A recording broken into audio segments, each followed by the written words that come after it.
mabubuti. Alam na niyo kung gumagawa ka ng masama. Amen?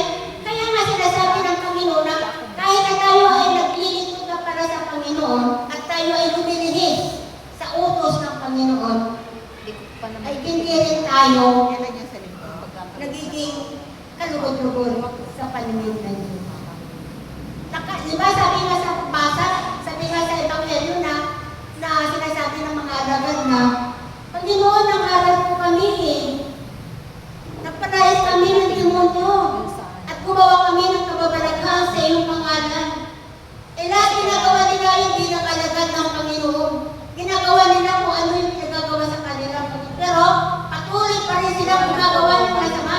Patuloy pa rin sila lumilihis sa kalooban ng Diyos. Alam nyo, hindi na ako mag-mention ng pangalan ng mga community. Diba? Hindi ako mag-mention kasi alam ko kilala ko sila. Maraming naglilingkod sa Diyos na taliwas yung ginagawa nila sa ipinapuputos ng Diyos. Taliwas yung ginagawa nila sa kalooban ng Diyos. Kaya nga doon sa sinasabi sa banal na kasulatan na hindi lahat ng tumatawag sa akin ng Panginoon ay makapapasok sa kaharian ng langit, kundi yaw lamang sumusunod sa kalooban ng aking amang nasa langit. Palakpakan po natin ng malakas. Kaya nga mga kapatid, napakahalaga yung pagsunod natin sa kalooban ng Diyos. Kung wala sumusunod ka nga, pero naglalasing ka naman. Diba? Kung wala sumusunod ka nga sa kalooban ng Diyos, pero anong ginagawa mo? Nagnanakaw ka naman. Diba? Kung wala sasabihin mo, sumusunod ka sa kalooban ng Diyos, nang bababae ka naman. Diba? Diba? So wala sinasabi mo, Lord, sumusunod ako sa iyo, tumatalin ako sa pinag-utos mo, at ano ang ginagawa mo? Anong ginagawa natin? Tayo lingkod ng Panginoon. Kanya naman ang mura natin. Diba? Kanya ang mura natin. Pagmumura lagi. Diba sabi nila na ang mga labi natin, mga bibig natin ay huwag natin gagamitin sa masama. Huwag natin gagamitin sa pagmumura. Kasi ang dila natin, ang bibig natin ay dila na ng Espiritu Santo.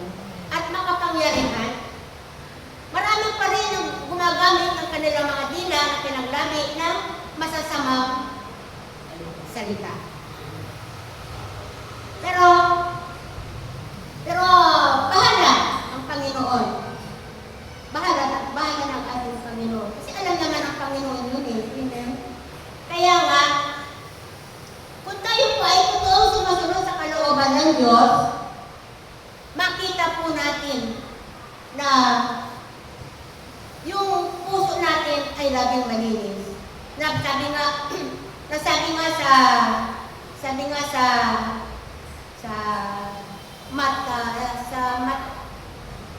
Mateo 5 yata yun na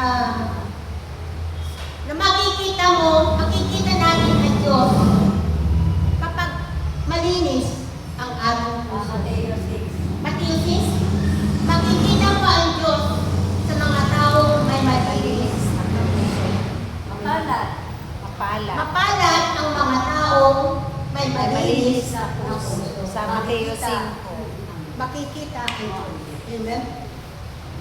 Dapat malinis ang ating isip. Malinis ang ating puso. Diba? Huwag tayo mag-isip ng kung ano-ano mga bagay na masama. Kasi isip mo lang alam ng Panginoon Isip mo, ano laman ng isip mo, ano laman ng puso mo, alam ng Panginoon. Amen? Yun lang mag-isip ka ng manalaswa, nakikita ka lang ng mga bagay na malaswa, mga ball, alam mo naman, medyo ang mga kalalakihan, di ba? Alam mo naman nakikita sila ng mga gold, mga gano'n na ball, iba na yung kanilang iniisip.